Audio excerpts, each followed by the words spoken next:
This podcast is brought to you by Conquer Cancer, the ASCO Foundation. Our mission is to accelerate breakthroughs in life-saving cancer research and empower people everywhere to conquer cancer. You can help by donating at conquer.org/podcast. Welcome to Your Stories, a podcast where we hear candid stories from people conquering cancer. I am your host, Dr. Mark Lewis. There is no right way to mourn someone you have lost to cancer, but we could all learn a few lessons from 11-year-old Nika Hirsch. Nika's dad, Rico, died from cancer in 2021. Nika joins us with her mom, Jana, to talk about how they honor Rico by spreading hope and inspiring kindness around the world. Nika and Jana, thank you so much for joining us today. Thanks for having us. We really are honored to be here. Yeah.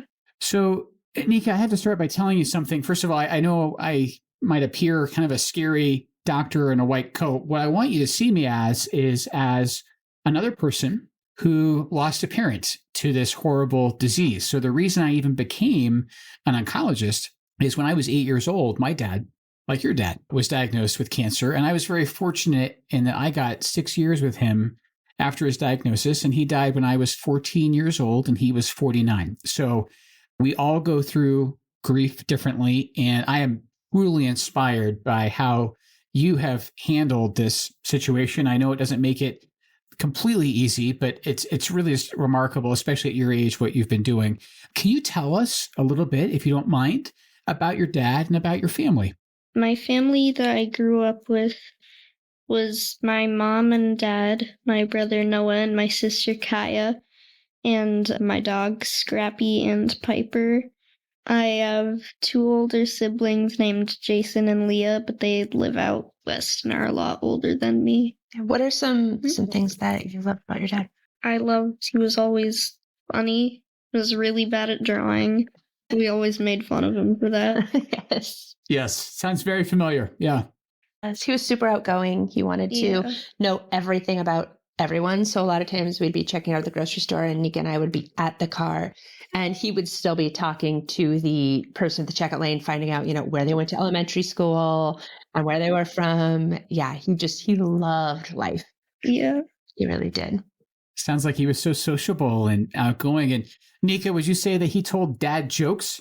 Yeah, he did. Definitely. Yeah, that's what my kids say about me. And they would definitely say that I'm bad at drawing too. My daughter is an incredible artist. She actually did one of these paintings that's behind me. I see that zebra there, that she did that. So she's got talent where I don't. But speaking of art, I want to bring that up with you specifically because I have learned you do something pretty wonderful with rocks. So tell us about that. Yeah, I kind of just paint rocks and hide them in places for other people to find and either take, rehide, or leave there. It's a lovely kind of surprise for someone to stumble upon. What do you paint on the rocks? I usually paint kind messages or just little drawings. You're getting pretty good. Some of those drawings are becoming pretty intricate. That's just lovely. I kind of smile dreaming about like some archaeologist in the future, like finding this and studying it, and it ends up like in a museum, and it was all your handiwork. And then Jana, obviously as parents, it's wonderful to sort of see our kids have these talents, especially if we don't have those talents. I certainly don't have an artistic talent, and then cultivate them. So tell me about this community that you have helped Nika form around this rock messaging. So our family did a lot of traveling in the summer. That was typically what we did. And when Rico was first diagnosed with sarcoma, it was the summer after Nika's kindergarten year. And we spent a lot of time at the library. And every time we went, Nika wanted to check out a craft book. And it was like, how to knit your own stuffed animals, how to tie-dye. And God bless her soul, she found painting rocks. And I'm like, this is the easiest and cheapest one. We're going with this. Because we had checked out every craft book in the entire children's section of the library. And so we started doing that. We spent a lot of time on our porch. It was something we could all do, even though, Rico was home, he could still sit there, even though his leg wasn't working. And we could paint. And I had mentioned to Nika that sometimes people would hide them for others. And she, in her 6-year-old exuberance was like, oh, can we do that? I want to do that. And then she's like, can we have an Instagram so we can know if people find them? I said, for sure. And so the first rock you hid was where? I think it was McDonald's. What's McDonald's? It was a little smiley face rock. And Actually, the smiley face was at my school. oh, you're right. The smiley face at was at your school. McDonald's, it was like a blue and purple ombre with like a peace sign on it. Yes, it was a peace sign rock at McDonald's. And we hit it. We were just like, just goofing, kind of like, we'll just do some fun things with the kid. We can't really go anywhere or do anything. And it sort of turned into, there was a local following just in her community going, oh my gosh, there's this little girl there that paints rocks. And, her family's having a hard time. And it blossomed there. And do you want to tell them a little bit about how it kind of came about and how it grew a bit? I guess I was just a kid posting pictures of me and my rocks until a group in Minneapolis called the Spread Sunshine Gang heard about me. And they asked if they could host a rock painting party with me. It was sort of a big party, and I had to just come back from... She had just come back from an anxiety camp. Yeah. Because Nika has something called selective mutism. Mm-hmm. It makes it kind of hard for her to speak to others. Yeah, just come back. And she'd just come back from that. Oh, wow. And I thought it was really fun to be with so many people doing kind deeds, so I started working on other projects with other people. I started hosting my own events, like 100 Kind Deeds Day, Skate for Sarcoma, the Gratitude Tree, the Giving Tree, Bake Sales, Teacher Appreciation Days. It's amazing all the things that you've accomplished in your young life. Yeah. When her dad's sarcoma came back for the second time, Nika had asked us, why? Why did this come back? And we explained to her that sarcoma wasn't something that had a lot of funding, so there weren't great medicines for it. And I don't get it. What do you mean? A lot of funding. And we described to her that in order to create new medicines, you need money. And she goes, oh, well, then I'm having a bake sale. Her dad just kind of was like, oh, I don't want to crush this kid's spirit, but that's not going to, okay, So we helped her make some Rice Krispie bars and chocolate chip cookies and shook them down around the edge of the block. And within about 45 minutes, she'd raised about $1,000. Wow. Oh my gosh, that's amazing. I know. And she came back and, her dad's an accountant. She's all like, how much do you think I made? And he was like, $7. I don't know. And it was way more than $7. So I think Nika figured I could make a difference doing some of this stuff. And off she went. That is just incredible. Nika, I don't know if you know the phrase, be the change you want to see in the world, but it strikes me that definitely applies to you. And I'm also so thrilled that your efforts resonated with your community. And it's funny you mentioned being online. A lot of other doctors that I work with actually think that I shouldn't be on social media. They've said it's unprofessional or it's frivolous, or even that I'll just encounter more mean people than nice people. Actually, my experience has been quite the opposite. I find so many nice people online. It sounds like you have not just encountered that kindness, you've been spreading that kindness. And I'm very grateful to you because I think you're making both the real world and the online world better places. Thank you. And I also appreciate that you're talking to a complete stranger on a podcast. That's not easy to do. I know that might provoke some anxiety, but again, I appreciate you doing it. So can I ask, and again, this is a personal question. This comes from me being, again, at one point, a child who lost a parent. Can you tell me how the Life Rocks project, how does that support you at this really difficult time where I know you're missing your dad? That hard for you to answer? Yeah, but I guess that's a little bit tricky. I do help Nika manage her page. So some of that stuff that she doesn't always see, but I would say, she has these followers that have just been really supportive to her through every part of her journey. And I think sometimes when you're going through something so massive and so life altering, you can feel really lonely. It can feel like I'm the only person in the world that feels like this, or you start to kind of close in on your world and take care of those immediate things around you. But every time Nika posted a picture of her and her dad or an update, there were all these messages of, we're thinking about you, we love you. There were cards coming in, little gifts, people just love bombing us, our entire family. It's a great phrase. Yes, it was so incredible because despite everything that was so sad and so awful and that we knew was coming down the pike, we knew that the world was such a good place and there was so much love in this world that we were still a part of that. And that was still a part of who our family belonged to. And I think just knowing that and having that support, knowing that it exists out there in the world is helpful, even if it's not right in your home, even if it's not a person that you're speaking to face to face, knowing that you're part of a world that is so beautiful was really helpful to all of us. Oh, that's just beautiful to hear. It sounds like it has at least partly helped with healing as you mourn. And I'll say, you kind of get what you give, right? Like what you send out tends to return to you. And I just think you guys are a beautiful example of that as a family. Nika, I have to tell you, I am an only child. So I grew up with no siblings. Aside from when I was very, very young, I didn't have any pets. And so, when your mom talks about sort of feeling isolated, especially when you're sad, I get that. And again, I applaud the fact that all these nice things that you're doing are kind of coming back to you. I think you deserve that. Speaking of nice things that you've done, and you already mentioned this a little bit in passing, tell me about your good deeds in a day. And then what's your record number of good deeds in a day? Because I think just like the dollars that you brought back from your bake sale, I think people are going to be pretty stunned by the number of good deeds.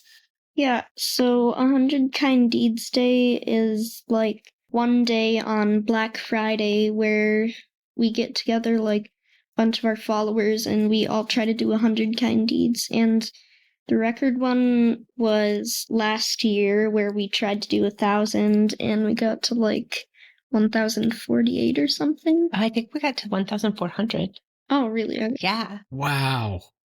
That's amazing. I love it. Well, and I also love that you've taken that day in particular because, Thanksgiving is a wonderful celebration. But, Black Friday, and I'm not saying this is wrong, but it's often a day that people kind of go shopping and get stuff for themselves, right? And so I think you've sort of taken that and sort of retained the spirit of that particular holiday. And I think maybe you express gratitude by showing kindness. That's really incredible. And a lot of us are lucky if we do one nice thing a day, and you're racking up the quadruple digits. Well, that was actually how that came about. Nika had asked me what Black Friday was. And I told her how, like Cabbage Patch Kids were a thing and there were people fighting over them. And her little brain was going, what? Well, I've never seen this craziness. What are you talking about? And she said, what if we tried to just do nice things that day instead? And then she went, oh, what if we tried to do 100 nice things? And I was like, we could try. And her dad was always a part of it. And we were always, running around everywhere. We'd go to the Children's Hospital, the Veterans Home, just different activities we would do, the Humane Society. And so this year I asked Nika, I said, what's up with 100 Kind Deeds Day? Because her dad had only passed away at the end of September. So it was about a month before we do our planning. And I really thought, even though we had planned this would be her 5th year and this would be a big year, we're going to do something great. I really thought, I get it. I don't know if we can do it. And I said, what do you think we're going to do for 100 Kind Deeds Day? We don't have to. She goes, oh, we're doing it. I did not say that. She definitely said, oh, we're doing it. Probably not as sassy as I just said it, but you did say that. And she was like, 1 million. And I was like, I did not say that. Definitely you and Nikki. That was our friends. Well, that was you and Nikki talking here, yes. And so 1 million, but we whittled it down and we got to 1,000. That's where she set her goal and it happened. That's awesome. I absolutely love it. Talk about, numbers and orders of magnitude of scale. And I love the fact that you think big, Nika. I think that's going to serve you very well in life. And I think it already has. Nika, again, person to person here. Can you tell me, and this is a difficult question, and if you don't want to answer it, I understand, but is there anything that you would say to other kids who've lost a parent and specifically to cancer? I don't really know a lot of kids who've lost parents. I know my mom lost hers when she was a kid, but that's it. So I think just enjoy time with your parents and all of the weird, goofy things they do. Yes, exactly. Janet, I hate to intrude, but do you mind telling me a little bit about your experience there? So I lost my mom to cancer when I was 6 years old as well. And it was one of the things that Rico and I kind of looked at each other and we said that that's horrible. But we were also able to look at each other and said, but it's survivable. And there are things we know we probably shouldn't do. And there are maybe things that we can't do. And so, as you know, that's the hard trauma that sticks with you and sort of shapes who you become and who you are. And it definitely did. And I do remember even as I had kids going, they just won't have to live my life. They won't live that life. That was and here we are. And I remember Nika was in kindergarten and I had come to pick her up after one of her dad's treatments and she was drawing a card for her dad. And it was almost identical to the card I had drawn for my mom. And I just broke down. Yeah. And the kindergarten teacher came over and she hugged me and she was like, just go sit and color with her. And I did. And there are definitely some parallels. Yeah, it's amazing how these things sort of echo through the generations. And you're right, that's a trauma that we would never want our own children to experience. Unfortunately, as you know, it's not something we can necessarily avoid. And Nika, I've had cancer myself. I had a cancer operation, 4 years ago now. And obviously I made it through. But I think even for my children, I think it was a realization that I'm a human being too. And I think you've already realized, again, at a young age, that your parents are people. And the fact that you've already learned to prize the time that you have with your loved ones is such a valuable lesson, and one that actually many people don't learn until they're much, much older than you. It's a hard lesson. It only comes through difficult times, through some suffering, but it's an important one. And then, Jana, again, back to you as a mom, as a fellow parent. You seem like a wonderful shoulder for Nika to lean on. And I can tell you've supported her through this loss that you've experienced. You lost your husband. Are there other ways you haven't mentioned that you feel like you've supported your kids? I think it would be a disservice to kind of pretend like I have it all figured out. I don't. None of us do. And it's been really difficult. I will say, like I said, I lost my mom, and Rico and I at one point looked at each other and we said, the silver lining is at least we know what to do. Well, as he began to deteriorate and I became solo parenting more, I went, I don't know what to do. I just know what not to do, but I certainly don't know what to do. So there were more things that I came up with saying, I shouldn't do this because this was difficult for me. We did want to be honest. We did want our kids to be able to be present when they wanted to be and when they felt comfortable being there. We were lucky in the fact that although Rico had glioblastoma and a lot of people lose their ability to talk and swallow and those kinds of things, until his very last day, he had speech. And so the night before he died, we were all able to be around him. I will say this, we're a pretty close family and we've all supported each other. So the one thing that I've noticed is every kid grieves differently.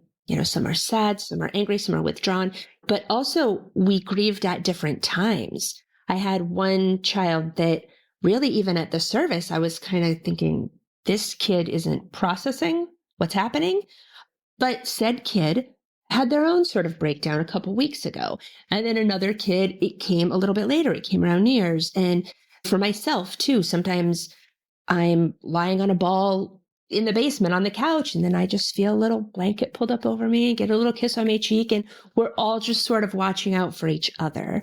And we're all grieving different times in different ways, but we're together in that grief and nobody's hiding it. Well, there's so much to unpack there, one of which is I really appreciate your humility, to say that, none of us as parents have it all figured out. As you know all too well, it does not come with an instruction manual. And if it did, it would have to be different for each child, right? 100%. Nika, the other thing that you may already know this is adults actually talk about stages of grief. And you may have heard this, you may have not. People talk about this sort of stepwise process of denial, anger, bargaining, and then acceptance. And I guess what I've realized, and Jana, you may agree with me, I don't know if everybody really goes through it. And I certainly don't think everyone goes through it in that sequence. And I don't think it's a prescription. I think it's a description of how a lot of people handle grief. But Jana, as you said, it also happens at different times for different folks. And that includes both adults and children. So thank you guys so much for sharing that. And again, I hope I'm not being too painfully intrusive. On a happier note, Nika, you strike me as someone that has connected to these different groups. Do you feel like it's important to be part of a community? I guess, yeah, I do. I think that sometimes, especially with Nika's selective mutism when she was younger, we spent a lot of time telling Nika, the world is a good place. Just give it a shot, And selective mutism is its own beast. And it takes a lot of people around you to sort of encourage you and say, hey, we're all here and we're all supportive. So without that community, I don't think that we would be where we are now. And I think just as humans, we're there to cheer each other on. They say it takes a village to raise a child, but I feel like it's still taking a village to raise me. I still need that village. And although Rico was very much an extrovert, Nika and I are much more introverted. Would you agree? Yeah. Yeah, we are a little bit introverted. So we're not people who had an easy time reaching out. Yeah. But definitely that community was around us no matter what. We would come home and there would be families just mowing our lawn. Or I walked in one day and one of my friends was just in doing the dishes. And I was, how did you even get in the house? But those kinds of things just happened for us. And I had a friend say to me, trouble's a part of your life. And if you don't share that trouble with people, you don't give them a chance to love you enough. And they are going to do things. So you might as well tell them what needs to be done, because they're just going to start doing stuff you don't need or want done. And so that had to get a little easier for all of us to say, yeah, a sleepover would feel fun tonight. Or, yeah, you can bring tacos over. Or thanks for mowing my lawn. Because if we didn't say those things, it was other things happening that maybe we just didn't need at that time. Yeah. No, those are all wonderful, discrete examples of how people were supporting you guys. Let's be honest, through good times and not so good times. And, there's all these phrases, Nika, like there's the seasons of life, and everything has its time in those seasons. And I think, again, I want to make sure you guys give yourselves enough credit. Not only have you, I think, been supported by communities, I think you've contributed to communities. And again, Nika, you've done that at a very young age. And that is so, so commendable. So if I can ask about partnership, what was it that inspired you to work with Conquer Cancer to raise funds for cancer research? Was it this notion that your dad's treatments weren't quite what you'd hoped they'd be, and that you knew that this was going to kind of help support progress there? Yeah, pretty much. One of the reasons that we chose Conquer Cancer was when we realized he had glioblastoma again, his doctor had said, this is sort of like lightning striking twice. You've had 2 super rare cancers. Right. At this point, they don't seem related. Who knows what science will find down the road? But they're not related, and you have 2 super rare cancers. So again, we had to explain to our kids, there isn't funding for this. It's under-researched, underfunded. And so we actually went online, Nika and I went online, and we looked through Charity Navigator to see where those funds were going. Because as you know, and I think a lot of people know, with a lot of foundations, the money isn't always going where you think it should be. And this was important for us for this money to go to research. And one of the things Nika and her brother did was they had designed a kind of hippie style shirt that said, "This Life Rocks," in honor of her dad. But the money we wanted to be earmarked for glioblastoma research. And one of the things that Conquer Cancer allowed us to do was to talk to you guys and say, can we earmark that to go to something specific? And they said, you absolutely can earmark that. We're going to make sure that fund goes to glioblastoma research. And so we were able to do that, and we felt confident about it because Conquer Cancer was so transparent with where their funding was going, and they were so transparent with us as to where they could send it and how that money would be utilized. That was a big, big deciding factor for us in who we were going to work with.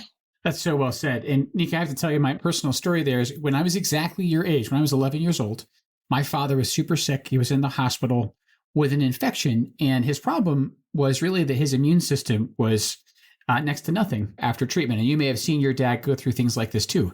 But what inspired me here was his oncologist, his doctor, came in to the intensive care unit and gave him a drug that had just that week been approved to be used in the United States by our government, by the Food and Drug Administration. And I guess what that taught me, that got my dad another 3 years on this earth, 3 years I got to spend with him and that I was profoundly grateful for.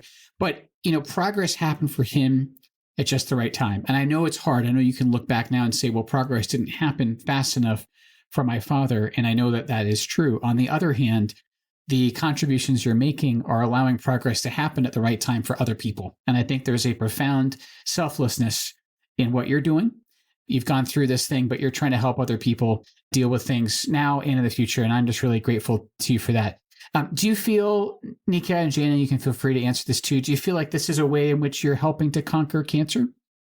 Yeah. Yeah, I think, I do think that, Nika, we talk a lot around here about not liking the term, battling cancer, fighting cancer, because we can't just want it hard enough or just be tough enough and then it's going to go away. But I think one of the things that we've really focused on is how we conquer this situation is not by fighting the things we hate, but by saving the things we love. Yes. So saving the parts of Rico that are outgoing and curious and fun and generous, and putting that out into the world is how we will conquer what took him from us and how we will help keep his spirit in the world. Gosh, that was just absolutely beautiful, Jana. Thank you. I completely agree with sort of reframing it not as a battle against this evil force, but really as a celebration of the human spirit. And again, one that allows us to remember our loved ones long after they've physically left us. And Nika, if I may say so, first of all, thank you for kind of coming out of your comfort zone. I know, you and your mom kind of both admitted at points this is not easy. And I really, really appreciate you talking to me and to our audience. And what I wanted to tell you, again, child to child at this point, is my dad has never left me. I'm a lot older than you. His picture is right over my shoulder. You can probably see it there. He's literally a part of what I do every day. And I just want you to know that's how our parents, they live on through us. And you're already doing that. And the fact that you're doing that at such a young age, you've got such a long and I hope happy life ahead of you. And I'm just grateful for you being who you are. So again, thank you both for talking to me today. Yeah, thank you for letting us. Oh, you bet. Absolutely. Thank you so much. Oh, you bet, Jana. We really appreciate it. And we appreciate the work that you're doing as well. Well, as you've very beautifully put it, we're all in this together and we're doing it for people that we have loved so that other people hopefully don't have to suffer quite as much. Absolutely. Thank you. Honestly, all the gratitude is coming your direction. And with that, I also thank you for listening to this podcast, which was brought to you by Conquer Cancer, the ASCO Foundation. For doctor-approved patient information, please visit cancer.net, which is supported in part by Conquer Cancer donors. Conquer Cancer is creating a world where cancer is prevented or cured, and every survivor is healthy. You can help by donating now at conquer.org/podcast. The participants of this podcast report no conflicts of interest relevant to this podcast. Full disclosures can be found on the episode page on conquer.org. The purpose of this podcast is to educate and to inform. This is not a substitute for professional medical care and is not intended for use in the diagnosis or treatment of individual conditions. Guests on this podcast express their own opinions, experience, and conclusions. Guest statements on the podcast do not express the opinions of ASCO. The mention of any product, service, organization, activity, or therapy should not be construed as an ASCO endorsement.